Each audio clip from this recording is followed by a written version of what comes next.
Hello, everyone.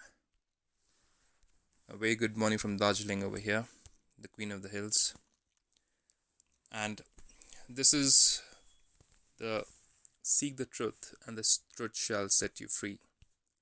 Let's begin with the first episode of Self Love series here. So, the Self Love series is all about knowing whom to love. Now, whenever we get up in the morning and we look up at the mirror, we look at ourselves and we see the physical aspect of our existence. This physical aspect of our existence, does it really tell us the truth of who we really are? Is it something which we want to live along with for the rest of our life? The journey, which is the journey of seeking who we are really within, starts by understanding that what I see in the mirror and right in front of me is not the real self, is not what I am actually. You see, from our childhood days, everybody made us focus on how we look, how tall and short we are, dark or fair. Everybody was making us feel so body conscious. And we had so many labels and so many beliefs on the basis of how we looked. A small remark or a comment could either make us feel good or could make us feel sad. Now, to love the self is to gain back that power, to claim that power back from the world. It's all about getting myself back to who I am on the right footing. So, the first question which I need to ask myself is, whom should I love? Should I love the physical aspects of what I see myself every day in the mirror? Or should I love the being which is there within me, within this body, encapsulated in this body, living within this body, who is seeing through the eyes, listening to through the ears, speaking from this mouth, and expressing and experiencing this world through this physical costume, the body? You know what? The spiritual aspect of life, what spirituality teaches us, is totally different. It tells us that we have lived a life of certain beliefs which are ever changing. Like, look at your body right now. It's ever changing, isn't it? This is not going to be how it's going to be after 10 years. It's going to change. Now, the real peace and the real happiness and the real love should depend upon something which is permanent, or should depend upon something which is temporary. You tell me, you have the answer with you. You know what happens when we think of something which is temporary. That's an investment. We do an investment which is temporary. And we know that it's not going to be lifelong. So that feeling of emptiness, or that feeling of I need to do more, I need to know more, I need to have more, still remains within. The same thing happens over here when we look at ourselves and we believe that we are a physical being, and we see that our physical aspects are always changing. The dimensions, the way we look, everything is dynamic. So now, when I keep my love, the most important, the most beautiful part is love. When I keep my own love, my own respect, my own value dependent upon something which is temporary here, which is the body, which is how I look right now, then I realize that it is something which is not going to be there for a very long time. And my love, self love, my happiness, and my self confidence cannot depend upon this. Now, throughout my life, I used to always think with one very common thing in my mind, that beauty is temporary. There's something which is beyond beauty. This goes not just for the women folk, this goes even for men folk. You see, loving somebody or loving the self, if it depends upon the physical aspects or the physical attributes, then it is very, very short lived. It is something, it's like you're investing into an portfolio, you're investing into a fund which you know is going to go down. You know that boat is going to sink, right? So similarly over here, when I'm thinking and when I'm investing, or let's say I'm creating even affirmations such as I'm good looking, I'm wonderful, I'm beautiful, I'm awesome, I'm tall, I'm broad, or whatsoever affirmations I'm creating, which are depending upon which are like investments, which depending upon my physical attributes. Let's say something or the other happens tomorrow. Let's say on a physical basis to my body. Let's say something happens to me uh, over a period of time. Could be a disease, could be an accident, could be anything. If something like that happens to me, then I've really invested into a boat or into a portfolio which is going down. Now, do I really want to live that kind of life, which is an investment on a very temporary basis?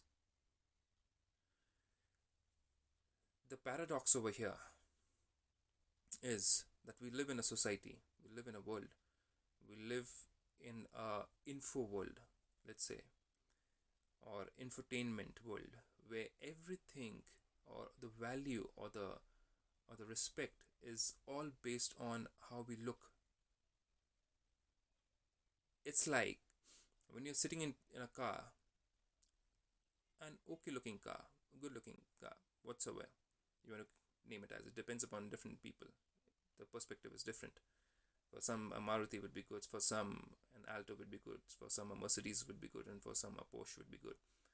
Now, whenever we are sitting in a car, be on the driver's seat or be as a rider along with the driver, whenever we're looking at that kind of perspective, whenever we see that kind of perspective, we doesn't matter which kind of car we are sitting in. We want the driver to be a good driver, right? We want the driver to be somebody who's really going to make us reach a destination and not make us break the journey halfway through. So, similarly over here, the physical aspects could look like a Maruti.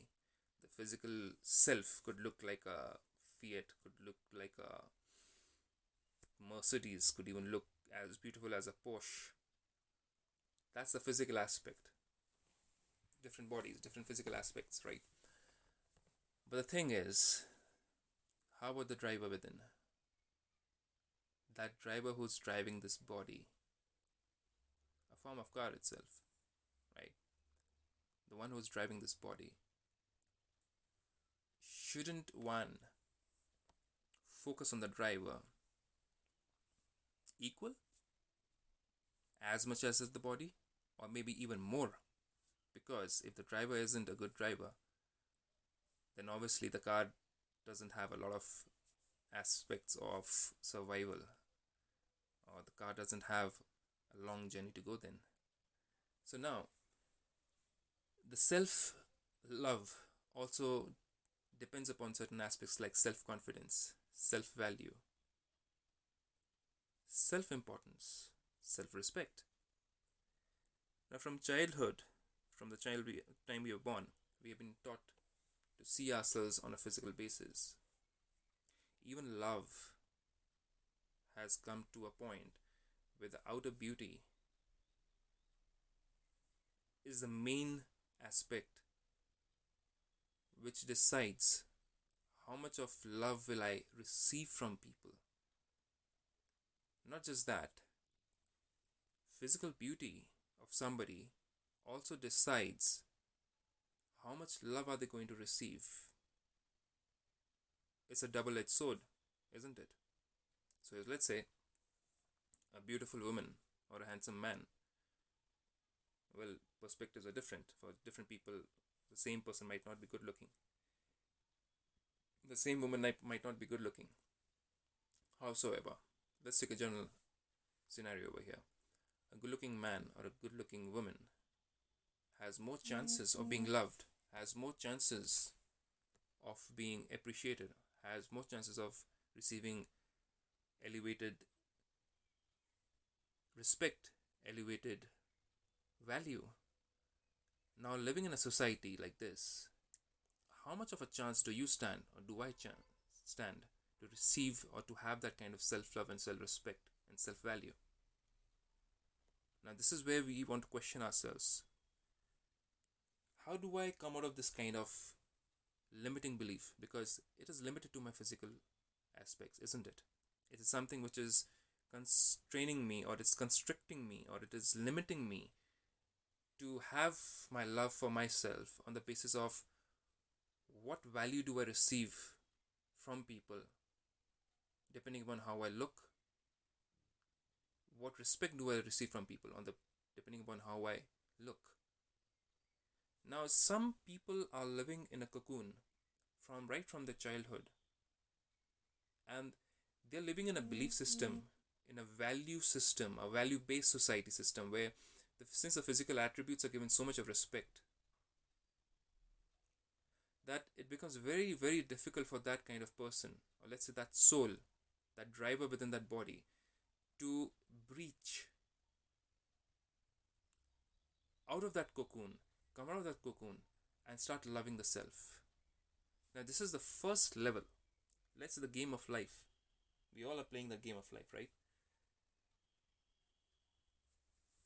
It's a game of life in which I am the king, and I am the one who is either weak or who's strong.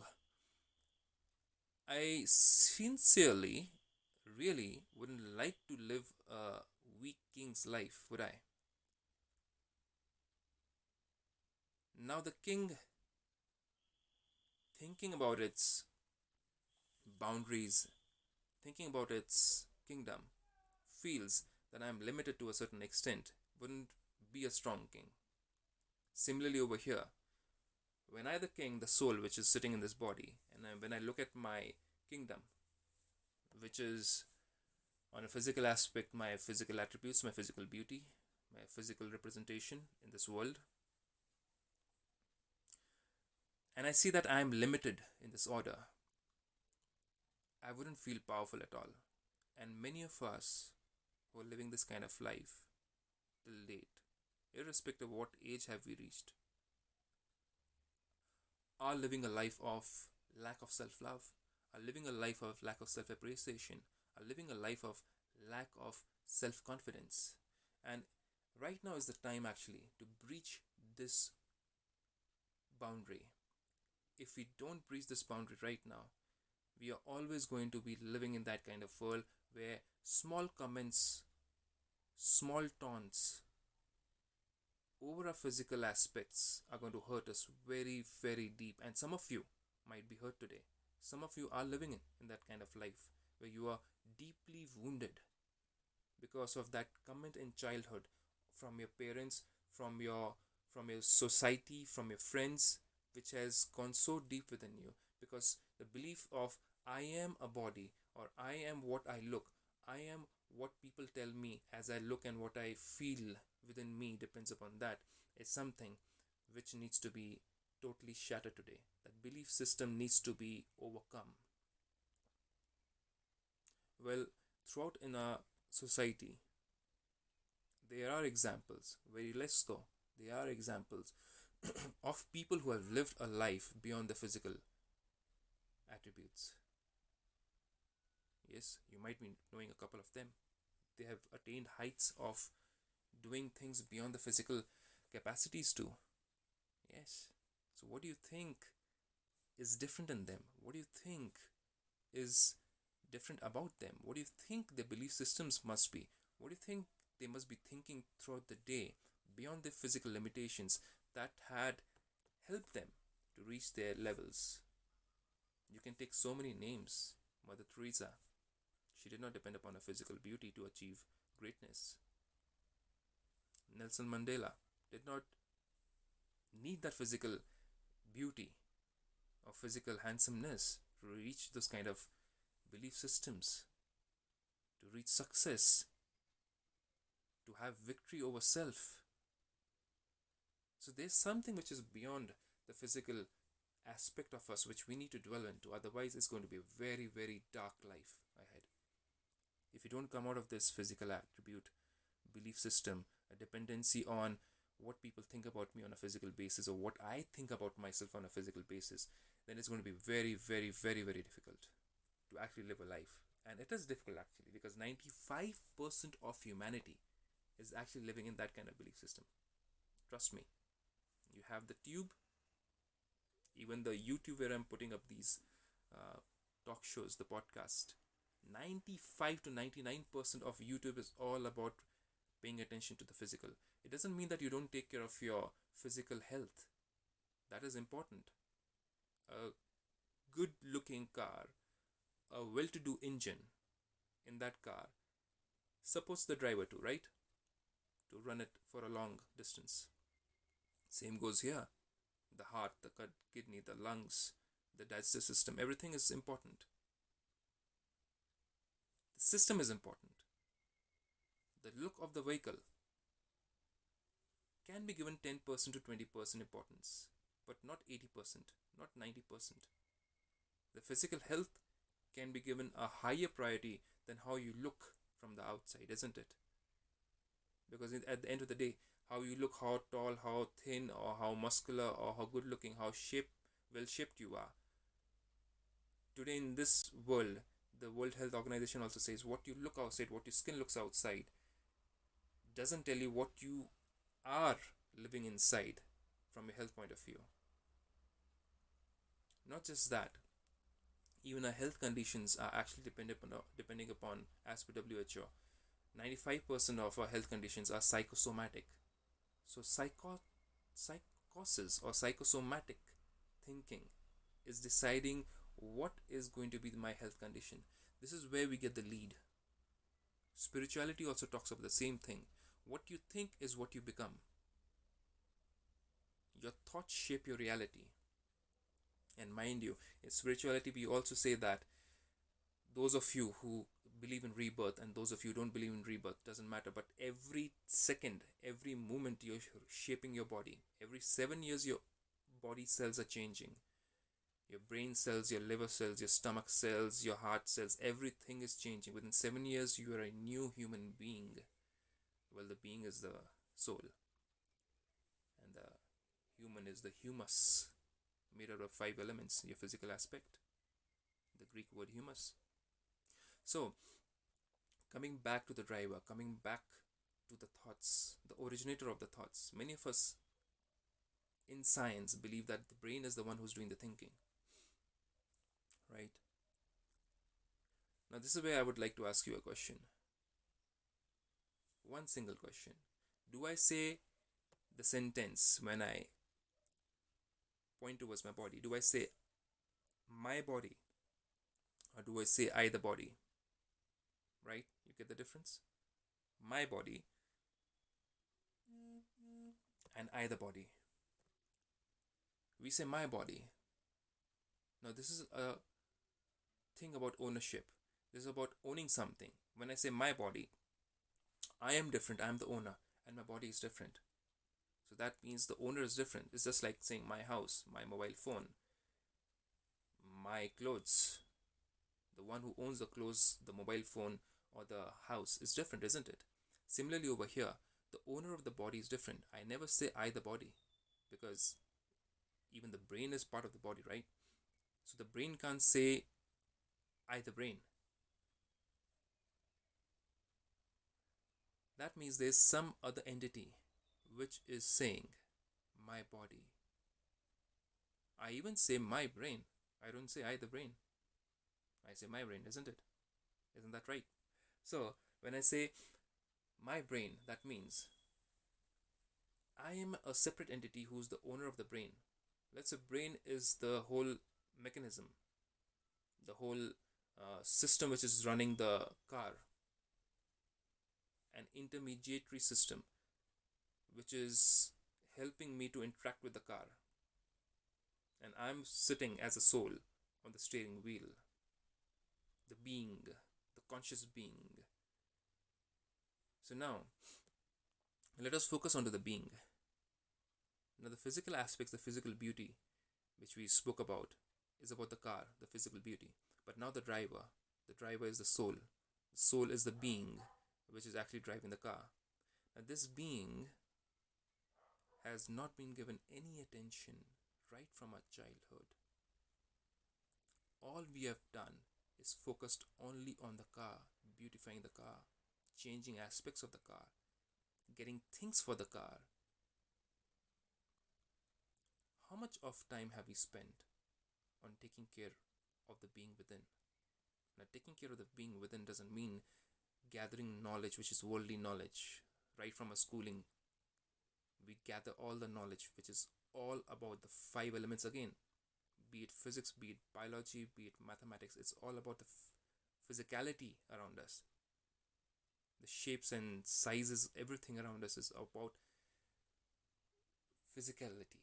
Now, everything which we have learned in our schooling system does not at all think about or point towards the emotional intelligence, the EQ versus the IQ. We're all about the IQ. We're all about how much have we scored pertaining to the knowledge which is of the physical world, be it history, be it geography, be it anything. Just think about it for a second, isn't it? Now, when we think about the EQ is about the being, it's about the consciousness. How much have we loved that being within? How much have we given attention to that being within? Those people, those great souls, or whom we call as Mahatmas or Mahanatmas or saints, they are the ones who have actually focused on the soul which is there within. They focus on the physical aspects was less later. Let me give you a example, or let me give you a metaphor to think about. Whenever we are facing the sun, our shadow is at the back, right? Imagine the shadow is all the name and the fame, all the wealth and everything. It's right at the back when you're facing the sun. The sun is the sun of knowledge, the sun of truth, the light, moving away from darkness.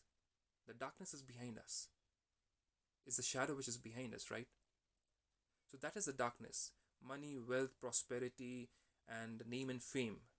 They're all temporary things because it's coming from the outside world. It's temporary. Someone might give you today, might not give you tomorrow. So that's the dark side, the shadow of us. Now, whenever we're facing the sun, the shadow follows us. But whenever we show the back to the sun, the shadow is right in front of us, isn't it? Now try to catch that shadow. Will you be able to?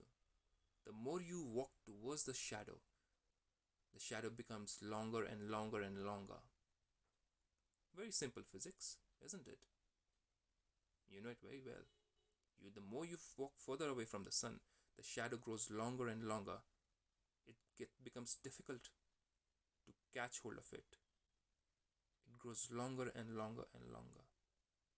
The more difficult it becomes to catch hold of it, the further we run towards it. That's the name, that's the fame, that's the importance which we are seeking on the outside world.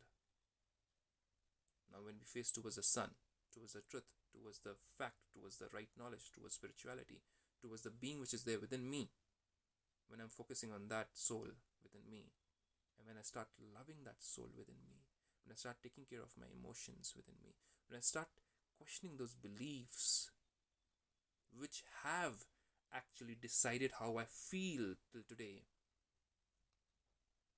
which has actually decided what I think and how I act and how I react in this world today, depending on the physical attributes of me, then I realize I'm living a life of falsehood till today. A life of falsehood till today. And living that life of falsehood is a very, very dark place to be in.